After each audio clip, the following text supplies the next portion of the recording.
Hello అండి, welcome back to కెంపులా diaries. ఈ రోజైతే మనం పూరి జగన్నాథ్ ఆలయాన్ని చూద్దాము. ఇది జూబ్లీ హిల్స్లో ఉండేది కాదండి, ఇది బొల్లారంలో ఉంది. ఈ టెంపుల్ అయితే వైఎస్ఆర్ కాలనీ ఐడిఏ బొల్లారంలో ఉంటుంది. మేమైతే రింగ్ రోడ్ పైన వెళ్ళే ప్రతిసారి ఒక 2 yearsగా ఈ టెంపుల్ని చూస్తూనే ఉన్నాము. సో పూరి జగన్నాథ్ ఆలయం రెప్లికా లాగా ఉంది, ఒకసారి వెళ్దాం అన్నట్లు వన్ డే అదే పనిగా ఈ రింగ్ రోడ్ ఎక్కకుండా సర్వీస్ రోడ్లో వెళ్ళాము. సో ఈ టెంపుల్ అయితే అక్కడ ఉండింది. ఈ టెంపుల్ స్టిల్ ఇంకా కన్స్ట్రక్షన్లోనే ఉంది. కన్స్ట్రక్షన్ అంతా కంప్లీట్ అయితే చాలా అందంగా ఉంటుంది. కానీ మెయిన్ టెంపుల్ అయితే ఒక 2-3 yearsగా ఉంది. దర్శనానికి కూడా అలో చేస్తున్నారు. మనం లోపలకి వెళ్ళి చూడొచ్చు. చాలా అందంగా ఉన్నారు పూరి జగన్నాథ స్వామి. ఈ టెంపుల్కి అయితే 2 entrances ఉన్నాయండి. స్ట్రైట్గా ఇదైతే మెయిన్ ఎంట్రన్స్. మేము ఎంటర్ అయ్యింది, సైడ్లో కార్ పార్క్ చేసి అక్కడి నుంచి ఎంటర్ అయ్యాము. ఇక్కడైతే ఎవరైనా టెంకాయ కొట్టేవాళ్ళు టెంకాయ కొట్టి తర్వాత దర్శనానికి అలా స్టెప్స్ ఎక్కి లోపలికి వెళ్ళవలసి ఉంటుంది. టెంపుల్ అయితే చాలా పీస్ఫుల్గా ఉందండి. లోపలికి వెళ్ళాక చాలా ప్రశాంతంగా అనిపించింది ఆ మూర్తుల్ని చూడగానే. ఈ టెంపుల్ అయితే 80 feet ఉందండి. గోపురం పైన చూసారా పతాకం ఎంత చక్కగా ఎగురుతుందో. ఈ టెంపుల్ చుట్టూ విగ్రహాలు కూడా చాలా చక్కగా చెక్కుతున్నారండి. చాలా కళగా ఉంది. ఇదే మెయిన్ స్వామివారు, శ్రీకృష్ణుడు, సుభద్రాదేవి, బలరాముడు. చుట్టూరు కూడా చాలా బాగా చేశారు. అంటే శ్రీకృష్ణుడు అంటానే మహావిష్ణువు అవతారం కదా, సో ఆయన అవతారాలన్నీ ఇక్కడ ఉన్నాయి. అండ్ ఆ టెంపుల్ చుట్టూరా దశావతారాలని చెక్కారండి. మనం ప్రతి అవతారాన్ని ఇక్కడ చూడొచ్చు.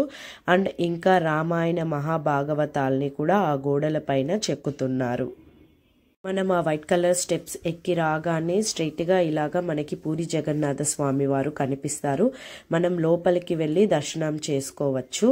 చూస్తున్నారు కదా, శ్రీరాముల వారి అవతారం, కృష్ణుడు, బుద్ధుడు, కల్కి, ప్రతి ఒక్కటి ఈ గోడల పైన చెక్కబడ్డాయి. మనం ఈ ఆలయాన్ని చేరుకోవాలంటే ORR ఎక్కాల్సిందే.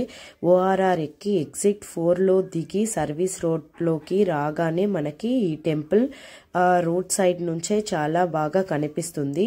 గోపురం చాలా పెద్దది కాబట్టి మనం ఈజీగా ఫైండ్ అవుట్ చేయవచ్చు. మేమైతే వీక్ డే వెళ్ళాము. చాలా ఖాళీగానే ఉంది. ఓన్లీ కన్స్ట్రక్షన్ చేస్తున్న వాళ్ళు మాత్రం అక్కడ కన్స్ట్రక్షన్స్ చేస్తున్నారు.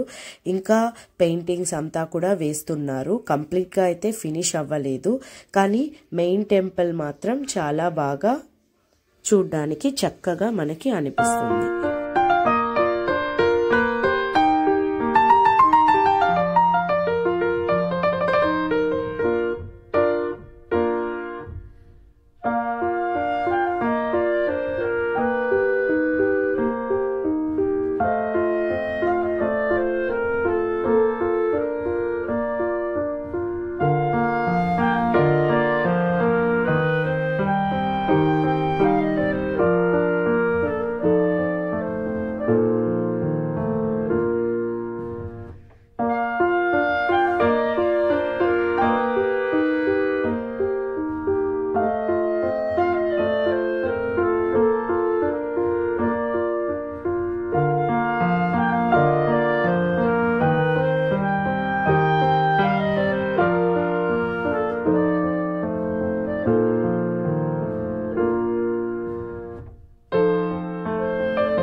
లోపల టెంపుల్ని అండ్ దేవుణ్ణి అయితే ఫొటోస్ అండ్ వీడియోస్ తీసుకోవచ్చు. ఎవరు ఆపడం లేదు. పంతులు గారు కూడా ఏమీ అనడం లేదు. ఇది గరుడ స్తంభం అండి. ఇలాగా మనం 22 మెట్లు ఎక్కి ఈ గరుడ స్తంభాన్ని దర్శించుకొని తరువాత పూరి జగన్నాథ స్వామిని దర్శించుకుంటాము. దీనిపైన రామాయణ మహాభాగవత కావ్యాలనైతే చాలా చక్కగా రూపొందించారండి. మనం చూడగానే చాలా అట్రాక్టివ్గా అనిపిస్తుంది. ఆ పూరి జగన్నాథుడి కృప మీ అందరికీ కూడా ఉండాలని ఆశిస్తున్నాను. Thank you for watching my video.